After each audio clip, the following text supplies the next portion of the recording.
Hi everyone, welcome back to my channel and welcome to this first Summerween vlog.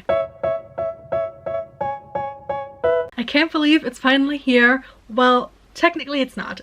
Technically it's still Thursday right this second, but I thought I would do this intro in advance because I'm pretty sure that whenever it hits midnight on Saturday, I will be just so giddy about getting started and getting to read my first book that this will not be a priority. So I thought I would do this today just to get things rolling. Summerween is an 8-day readathon hosted by Gabby over on Gabby Reads in order to bring the spooky Halloween vibes into the summer. This year I'm hoping to do 3 vlogs, so you should get a vlog for days 1 to 3, then another one for 4, 5, 6, and then the last vlog over days 7 and 8. I have some work to do over the week, more than I thought. I thought that I would only have to work at the bookstore. Just yesterday though, I got a freelance job in, which is due the Monday after Summerween, so I kind of have to rearrange some things, but hopefully I can still read a lot. I want to do 1 prompt per day, hopefully 1 book per day as well. You have 5 official prompts that Gabby has, and then you have a bingo board that has 9 squares, and it consists of 3 squares that are part of the original prompts. Then you have 3 more different bookish prompts, and then you have 3 activity prompts that kind of make you bring more of a fall vibe into your everyday life. 5 original prompts plus the 3 extra bookish prompts from the bingo, then you get to 8 prompts, and so that's how I planned my days. The 5 official prompts that we have are to read a book in the dark, to read a horror or a thriller book, to read a book with a sky on the cover, to read a book that you've owned for more than a year, to read a novella, a manga, or listen to a spooky audiobook. Those are the 5 official prompts. And then on the bingo board, you have 3 extra prompts to read a book that has 6 words in the title, because this is the 6th year that she does this. Then to read a book that takes place in the desert, which is, I think, the hardest prompt for me to fulfill, to be honest. And to read a book outside.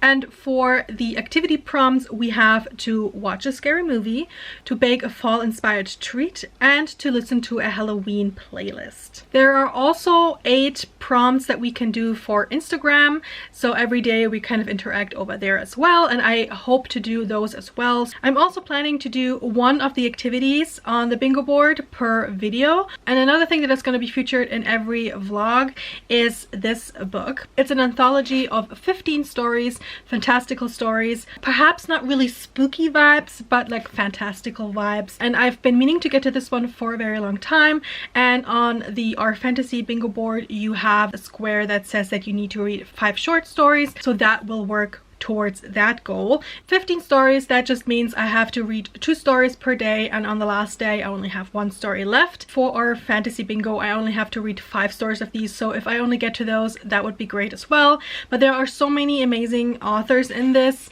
that I have already read from and loved, and some of them are new to me, but I have things on my TBR for them, so I'm hoping to kind of get a feel for them if I want to read a whole book by them. On the first day of Summerween, I'm going to start by reading a book in the dark, and I chose the new Riley Sager book because I got an ARC for it very last minute. I kind of waited to ask because I wasn't sure if I wanted to read it, but in the end the train just got me, so I'm all here for that. But I will start that when the time comes, when this vlog actually gets started, and that is going to be at midnight on Saturday.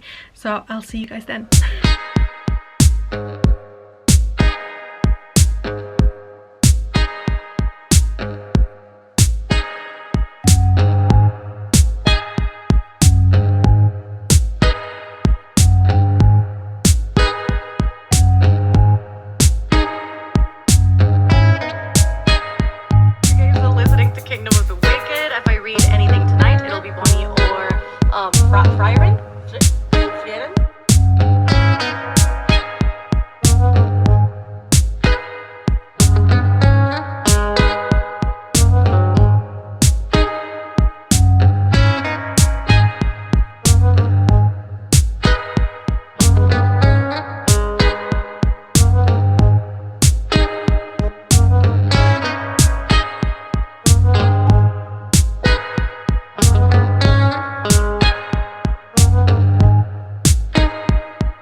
everyone, welcome to the first vlog of Summerween! This is going to be the vlog for days 1 to 3. I'm so excited, though my plans have already been thwarted by work. Adulting, ew. But that only starts on Monday because I'm still in vacation mode. I started off Summerween very chill on my couch while I was stalking my parents because they were on a concert. So yes, at this moment in time, my parents have a cooler, more social life than I do. But I was so happy that because there are so many readathons going on in July, that there were tons of reading sprints yesterday, and that helped me to stay focused and start reading right away when it hit midnight. And then I started With a Vengeance by Riley Sager, and this is going to be for the prompt to read a book in the dark. So I've only read the only one left by this author, and it was just a bit too much for me. I was fine with the premise, but I feel like there was just too much going on. He was trying to do too much in just one book, kind of trying to show us how clever he is, and I didn't vibe with it. So when I gave it 2 stars, I was kind of like, okay, one and done. This is just not the author for me. But then, lo and behold, his new book comes out, and it's Agatha Christie style, and it has a train. I was so long contemplating if I wanted to ask for the ARC, for the advanced reader copy, and in the end I was like, yes, I'm gonna give this author one more chance to wow me, and if he can wow me with any story, it's gonna be this one that is set, like a murder mystery that is set on a train. In this one we go back in time. We're in the 50s, and we follow a young woman who has been wronged in the past. Her family was destroyed by a number of people, and now she is out for revenge. She has planned an elaborate scheme to get everyone on a train for like 13 hours. It's going from Philadelphia to Chicago non-stop, and she has planned everything, every last detail, to get her revenge. Love the premise. So far I'm 15% in, so that's around, I think, like 50-60 pages roundabout, and they still haven't met. I've only had chapters where it's kind of always the same. You get to know one person and they tell you basically their whole life story and what made them get on this train, even though it was very suspicious, like how they were invited on this train. So it does kind of feel very classic mystery, where you get to know all these people and what they're all about, but it is very repetitive in a way that the author did this. Every time you're like, this person gets on the train, this person knows why he's there, this person tells us what he did, and always kind of alluding like very vaguely what they did in the past. So you kind of already have a feeling of what they did to this family, and I was kind of like hoping that would be a bigger reveal later. So right now it didn't wow me, but I feel like the setting is still interesting, because what I didn't get from the synopsis is why they're on this train specifically. And that is because the young woman, Anna, who is the mastermind behind this whole plot, her father owned the train rail company, whatever it's called. This was the engine, the train that it was known for, and that was like the luxury item back then, 12 years ago, when all of this happened. And so all of these people that she has invited are kind of part of the history of the train, and so everybody has something to do with the train. One of them is an engineer, one of them is the person who oversaw the engine being built. Some people worked for the family as like a secretary and stuff like that. So everybody is kind of connected. She has made it so that they're the only people on the train. So it's only basically the driver and the 7 people plus another person who is her accomplice in all of this. So we know in advance, and also from the synopsis, this isn't a spoiler, it's in the synopsis, that someone else starts killing off these people that she wanted revenge on. So she's like, why is this person dead? I did not plan this. So she kind of has to save them, I guess, in order for her to get her revenge, for her plan to work. Still hoping that it will wow me. It's all gonna be about the how and the reveal that will make or break this book for me. So yeah, I read 15% last night while it was dark, and then today I had a very chill morning. I slept in, went to a brunch with my family because my parents were here last night. Like I said, they went to a concert. They also brought back my little fur baby because they had her while I was away on vacation. So now I'm back to being a mom to a fur baby. All is well in the world again. And now I don't have anything else planned. For now, I'm hoping to read some more.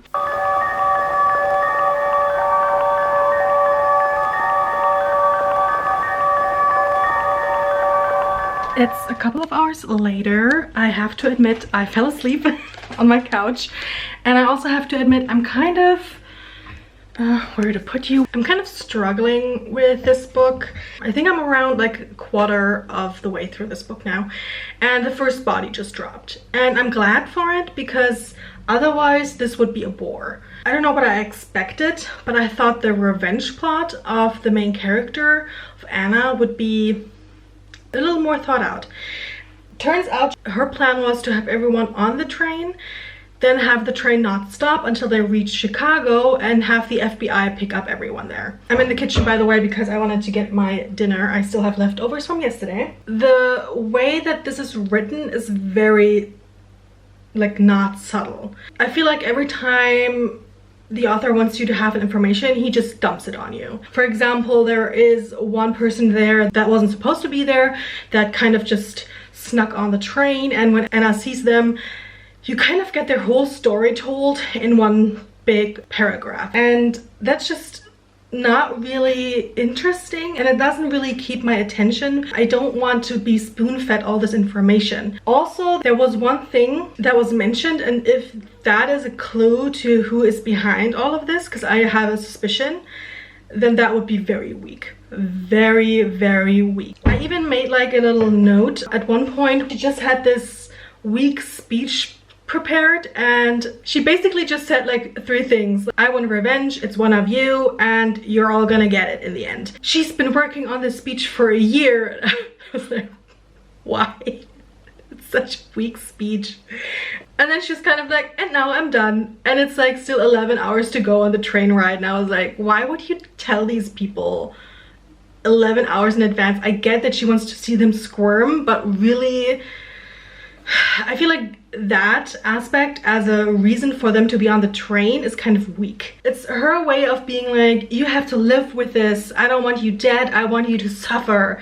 But at the same time, I'm like, if there wasn't another murder on the train, this would be a very weak plot. I can just imagine them awkwardly sitting together and just waiting to reach Chicago, and then it's like, okay, I'm gonna go to sleep. Bye. It feels very clumsy, just the way that he went about it. And I don't know, because I've only read the one book, and like I said, there was like a lot going on in there. So I don't know if that's just his way of writing, or if that's his way of trying to like give us a red herring, and maybe the rest will be different, but so far I really don't care.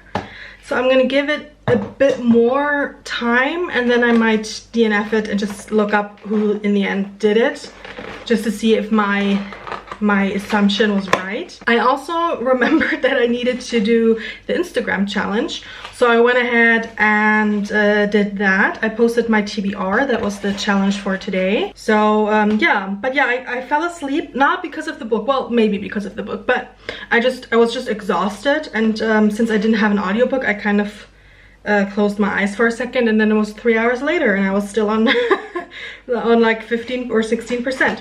There are sprints going on, so those always help, but I don't know, we'll see.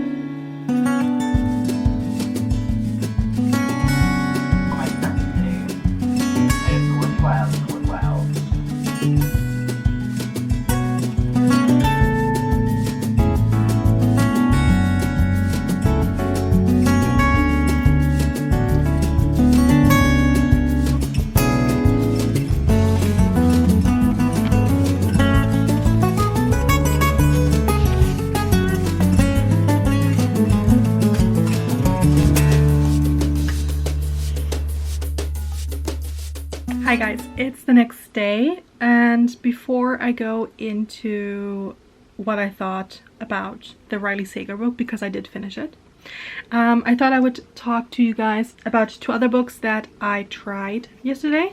So kind of like a try a chapter thing, because I still had to go and get groceries for the weekend, because today the stores are closed here in Germany, so I had to get some stuff. And on my way there, I thought I would just try an audiobook and see if I liked it. Kind of like, if it can catch me in that amount of time, then I would continue. If not, then it wouldn't be too bad if I had to bump it off the list. With the first one that I tried, it's something that I got from Libby and another app that I have. So it's not a book that I own. I just saw it somewhere and I thought the cover was intriguing and I thought it would work perfectly for this readathon. And that is Bite Risk by S.J. Wills.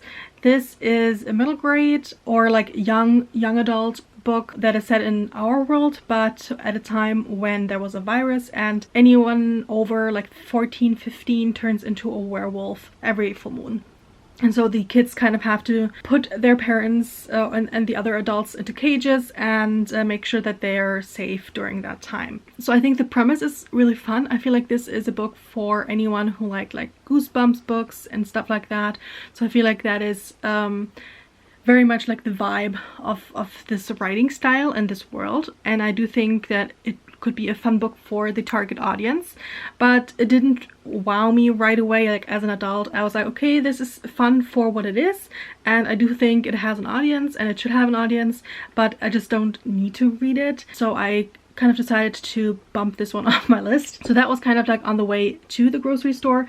On the way back, I tried a chapter of A Cruel Thirst by Angela Montoya, and I am gonna keep reading this one, especially since I do have a physical copy. This is about a guy who is turned into a vampire against his will and a vampire huntress who is out to get him, and they fall in love, I'm guessing. So I haven't gotten too far. I think he just got turned, but he doesn't know it yet. I'm not spoiling anything. I'm on page 12. But I am enjoying the writing style. It has very much intrigued me enough to go on. I do think that I will try to keep to the prompts per day and then just keep listening to this when I have the time in between. So I feel like that worked out very well.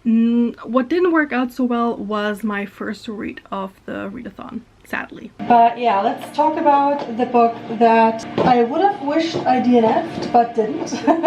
Especially since I was in the live show yesterday. Someone in the chat said it doesn't get better because I was like at 37%, and I said I wasn't enjoying it, and they were like, it doesn't get better from here on out. But I did want to give it another try because at that point the murder investigation kind of started in the book, and since I was so disappointed by the whole premise of, or the plan of the main character going into the book, I wanted to see if the author did anything better with the murder investigation or if he was just as terrible at it at that, and sadly it was just as bad. But I thought, like, it's a standalone, it's fine. If it were like a series, I would have DNF'd it because I would have known that I wouldn't get all the answers in this book and that I would have to like invest more time. But since it was like a standalone and I was pretty much almost done with it. I had like 3 hours left. I was like, okay, I'm just gonna go with it. It was bad, guys. It was really bad. The problem that I have seems to be with the author and his way of plotting a book and writing the book. So basically all of it. Because I had the same problem with this book that I had with his other book that I read, which was The Only One Left. He just tries to do too much. He's trying to be too clever and putting all these plot twists and surprises and like, oh my god, look at how clever I am into this. And in the end, I could just roll my eyes the whole time.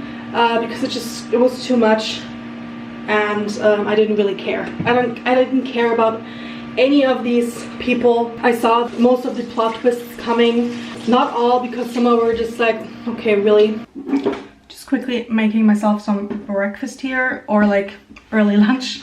The problem I also had with all of this was that it was very straightforward in the way that the characters were like portrayed. I said before, you would have two people meet and you would get their story immediately, like what happened in their past and how they interacted. And since you have everyone's POV, you kind of get told everything, like spoon-fed everything right away. Anna has a very particular way of looking at these people, of course, because they betrayed her and her family. But in the end, there wasn't a big reveal about any of their reasoning behind what they did in the past.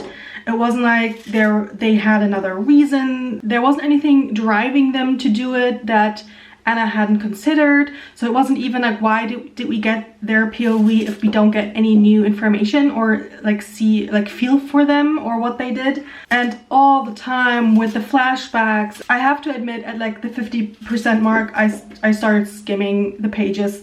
I didn't really care about the flashbacks of learning what happened back then, because like I said, there wasn't new information in all of that and all those words put on the page. So I was like, okay, I don't need to read these things, so I'm just not gonna. Anna as a main character, I really didn't like her.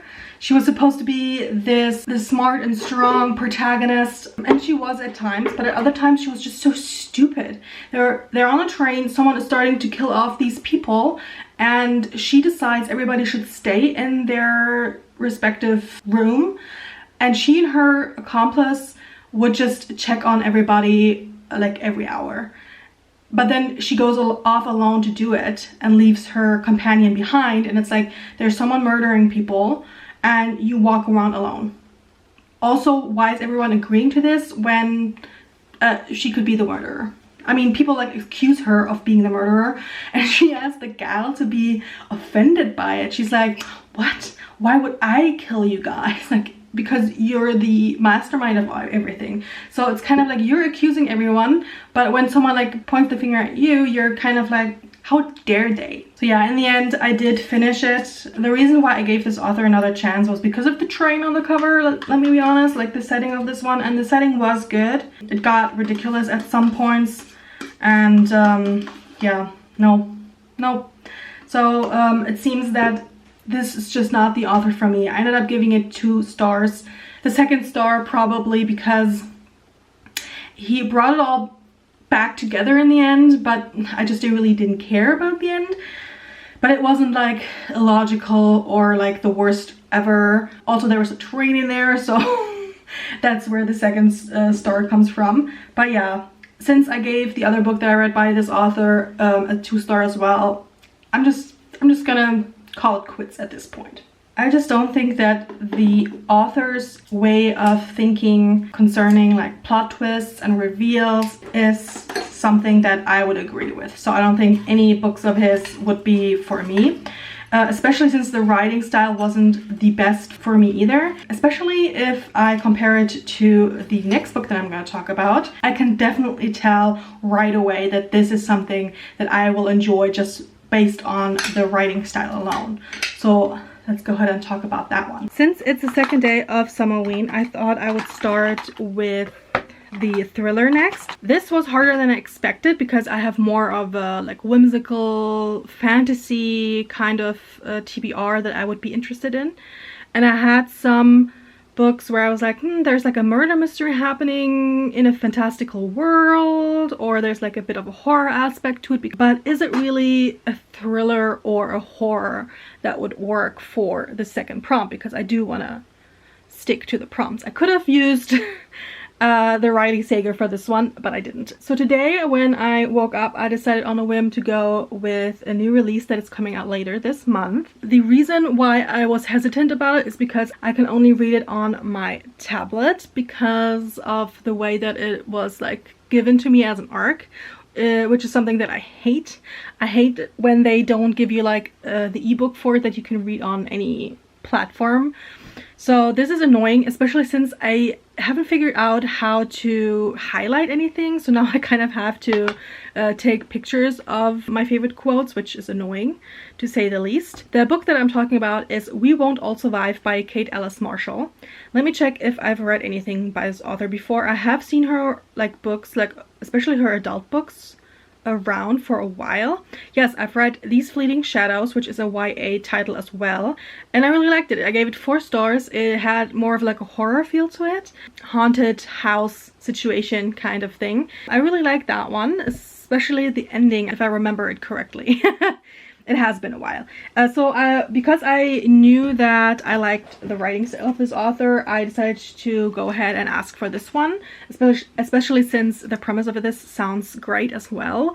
There are 8 teenagers. They are put into like a TV game that is supposed to be like survival for 6 weeks on their own in the middle of like a abandoned town in the middle of nowhere. They all agreed for different reasons, and now they're there, and then it all turns deadly. And the main character, which I found was an interesting twist, she is a survivor of a mall shooting. That is kind of her drive to go to this thing because she needs the money because of medical reasons. And of course there's always these trauma that is still like on her mind from this shooting. And right away I knew this was just gonna be more of a book for me.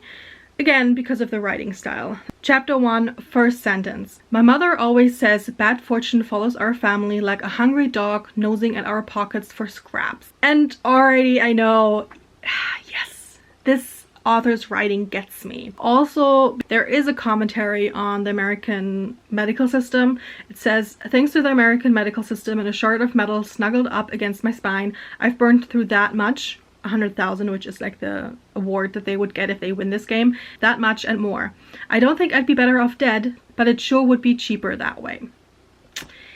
Yeah, so there is that. This whole game show aspect was put into place by a YouTuber, a podcast personality who has been like putting out videos where he's like stranded somewhere and he has to survive. So that's kind of where the idea came from. Just by these first 3 chapters that I'm in, I'm 12% into the book right now. I already picked up that he is somewhat controversial, and he very much has the mentality of survival of the fittest, which is of course daunting going into this game.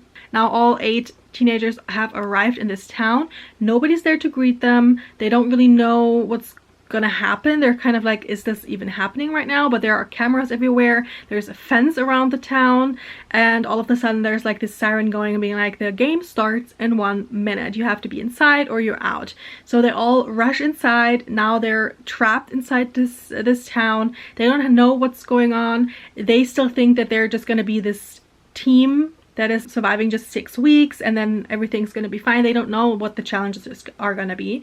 So far it's creepy, it's good. And I noticed that at one point they mentioned that this town is set in a desert, which is one of the prompts for the readathon. So I wish I would have waited to read this for that day, but alas, I do have another book for that one, even though I'm stretching it for the other book that I'm reading later in the later vlogs. But for this day, I think I made the right choice to go with this one, and I'm gonna continue with the book, and I will update you guys once I'm done with that. But now I really need to eat something. The weather is kind of murky today. I would have liked better weather for my last vacation day, but alas, it is not supposed to be. So I'm hoping that later today I can just go out and enjoy these last few hours of freedom. I was supposed to have tomorrow off as well, but because of my freelance job that isn't happening anymore. So what are you gonna do? You gotta get that cash. Oh, that's perfect for the sentiment of these characters. We don't know too much else about the other people. We know there's an influencer. We know that there is a trans boy. There is someone from Canada. There is someone who has his own podcast. It's a weird bunch, and I'm intrigued to see who gets to do like what role during the survival thing. So let's go ahead and find out what they're up against.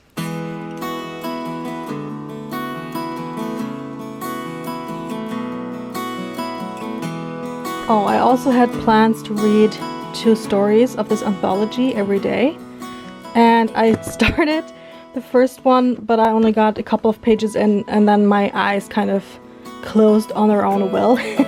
So I'm already behind with this one, but it is what it is.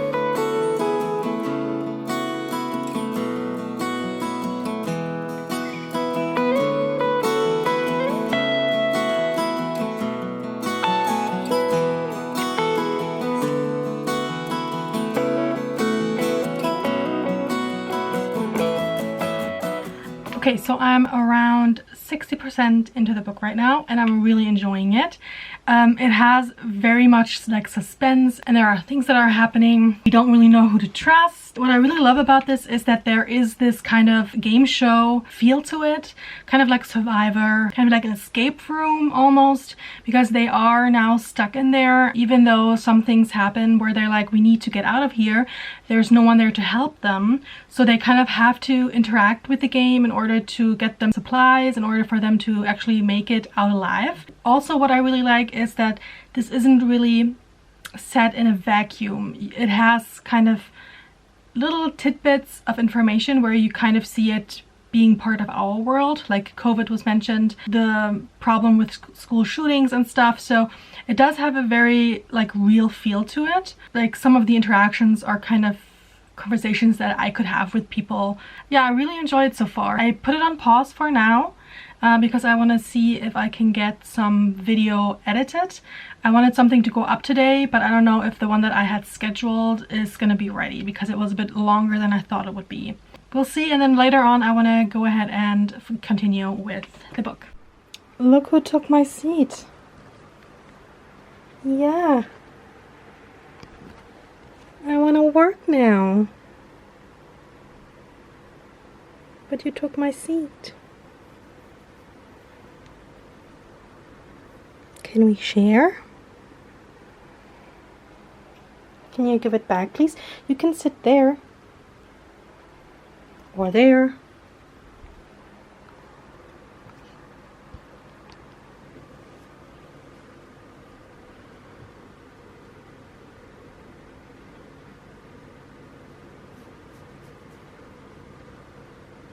And some of these notes are scattered in the wind and some secrets might come out that people don't want them. Look who's come to visit me for a week. Yes. Who's the cutest? Dog. Who's the cutest dog? Cutest cat is someone else.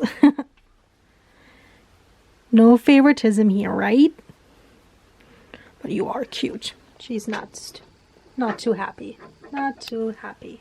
Okay, it's way later now. I am done with editing and I decided to go with the book haul for today's video because anything else would have taken too long. This took way too long anyway. And then I had to stop because my sister was here to drop off her corgi while she's on vacation. So I'm still going to do the thumbnail now and then I'm hopefully... Oh, sorry, that's Gavin. Gavin is doing sprints. SUMMERWEEN sprints are also happening. They all keep me on track while I do the thumbnail. And then hopefully I can get back to reading my book. Hopefully I can finish that tonight. Still have not read any short stories. So no, I don't know if that's going to happen this week. But we'll see. For me, somebody who knows like literally nothing about cards.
SUMMERWEEN day number 3.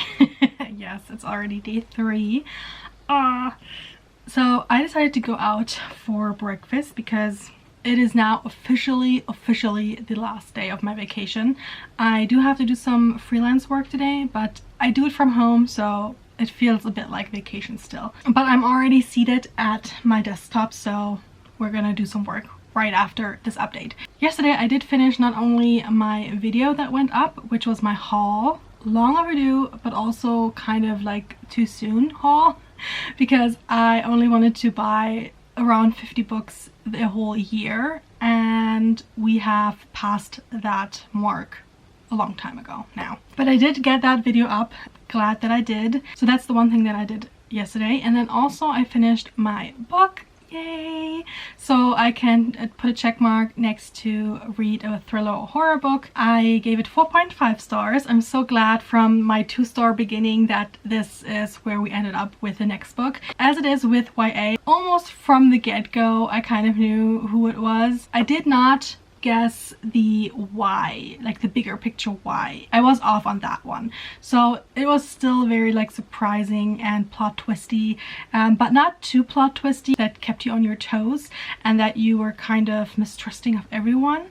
But I did love the themes that were mentioned in this one. I loved how it talked about trauma and what it does to people, but also kind of what the trauma is not allowed to take from you or like make a new normal for you. So I really enjoyed that. And then that the main characters are, because all of them had traumatic experiences in the past, that is kind of why they were chosen, which is kind of horrible if you think about it.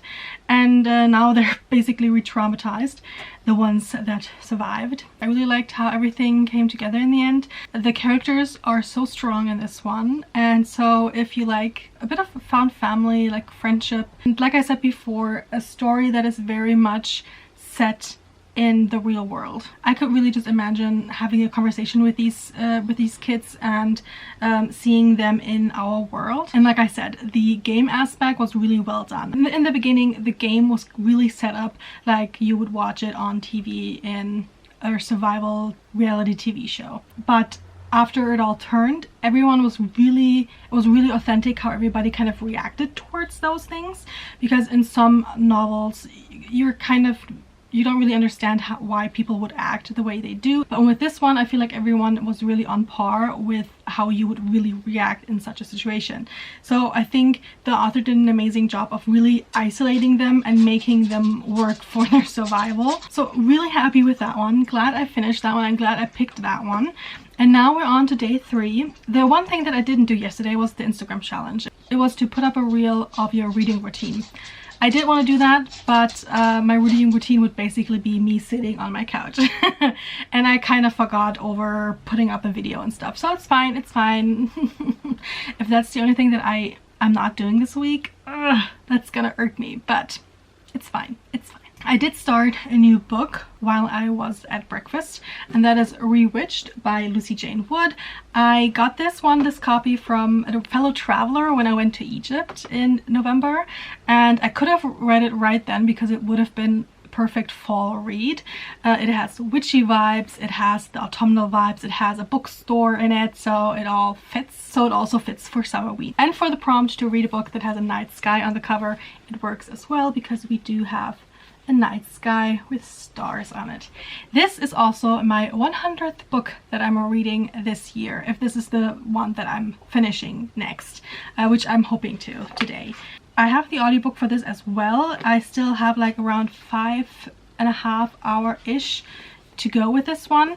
I am 48 pages into it. I read 3 chapters while I was at breakfast, and I kind of just got a good feeling of what this will be about because I'm not really sure about the synopsis.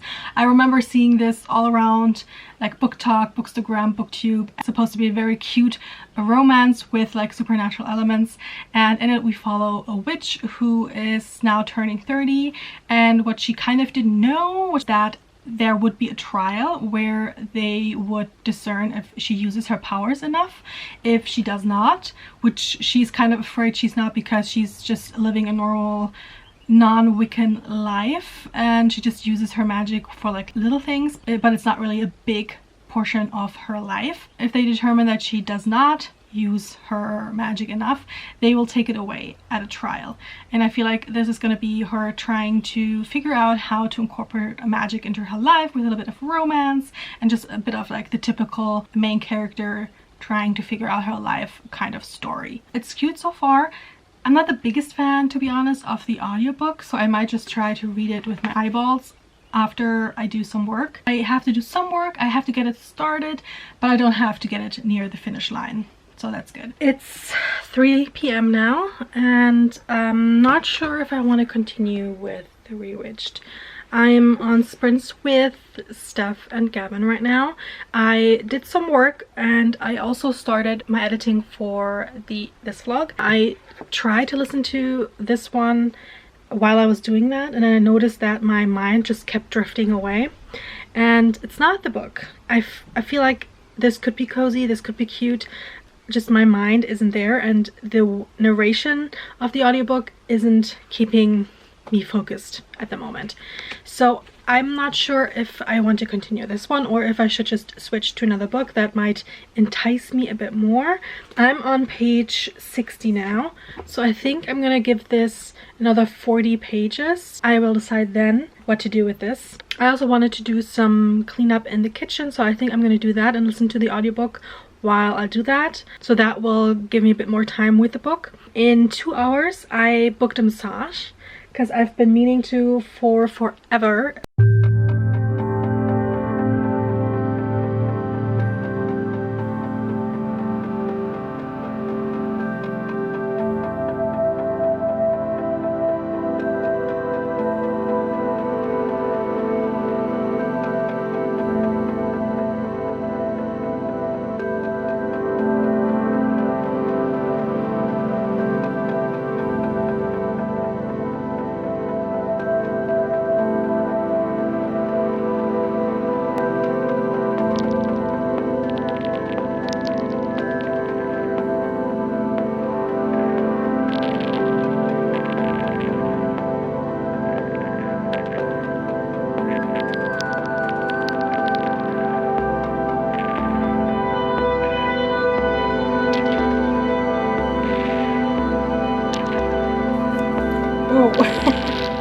I might have left it out too long.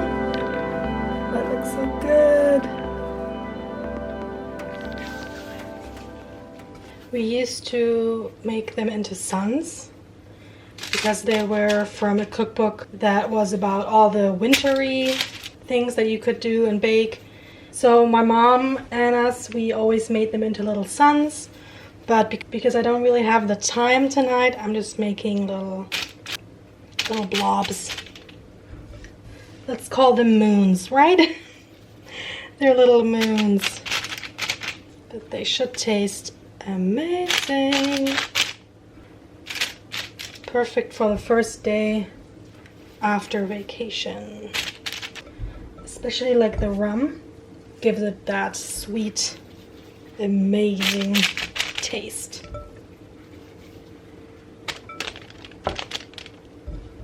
Sorry about this look, but it looks like this because of something nice.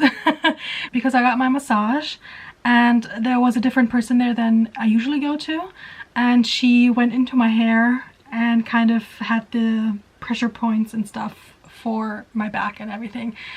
So that was different, but that kind of ruined my hair, but I'm okay with that because now I feel great. So it's been a while since I updated you guys. It is now after midnight, so technically it's the next day and the next vlog, but I thought I would update you guys because the baking is still in the oven. I wanted to do that today as I wanted to do so much else. I wanted to do the Instagram challenge, I wanted to read some of the short stories, I wanted to finish my third book of this vlog. I totally underestimated again how long it would take to edit. I should have done that while I was filming, so every day I should have done it a little bit. I'm hoping to at least get it finished tomorrow night, so on day 5 you should get this, hopefully.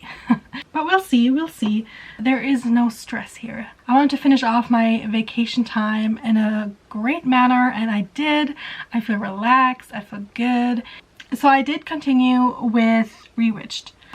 I am contemplating now if I want to softly DNF it, and you're probably going to be like, you finished a 2-star book, why are you not finishing this? Is it worse? But no, listen, with the Riley Sager book I was kind of contemplating if the author is someone that I want to not try again in the future. So my thinking was I should finish the book just to have a better point of view on the matter. With this one I feel like I could enjoy it at another time, maybe a bit more. It is okay, It's middle ground. I do have the arc for the next book that's coming out, so maybe I'll try that and see if I like it a bit more. With this one, like I said, the witch is now afraid that she might lose her powers because her magic, as it turns out, has been a bit selfish and a bit neglected. And so she now has to get like a tutor, like a mentor, in order to learn more how to do good things with her magic, basically. And I don't know, the main character, she's fine. What I can't really understand is she seems to have no idea how the magic works. She's surprised at every turn about the rules and what it all means and what magic can do. And I get it, that is the way for us as a reader to learn about these things. But I feel like she's not new to this whole thing. It's not like she just discovered that she's a witch and now she gets to learn everything. Her whole family are witches. She grew up around witchcraft. This is something like integral to you, and now all of a sudden you're like, I don't want to lose it. Well, you should have thought of that. Also, the guy that I believe is going to be the love interest, the first interactions between these two weren't the greatest. It wasn't something where I was like, ooh, nice, or like, ooh, cute. So I don't know. I'll think about it. So I guess this will have to be a cliffhanger, and you will have to wait not only to see how the baking turned out, but also to see if I actually DNF this or if I continue with it. In the next vlog, I will tackle day 4, 5, and 6 of Summerween, as well as 3 more reading prompts. Wish me luck. Let me know down in the comments if you've read anything for Summerween, and if so, if you liked your reads, can you recommend me anything? If you've enjoyed this vlog, don't forget to like it and subscribe if you haven't already. And until the next time, I hope you have all the great reads. Bye!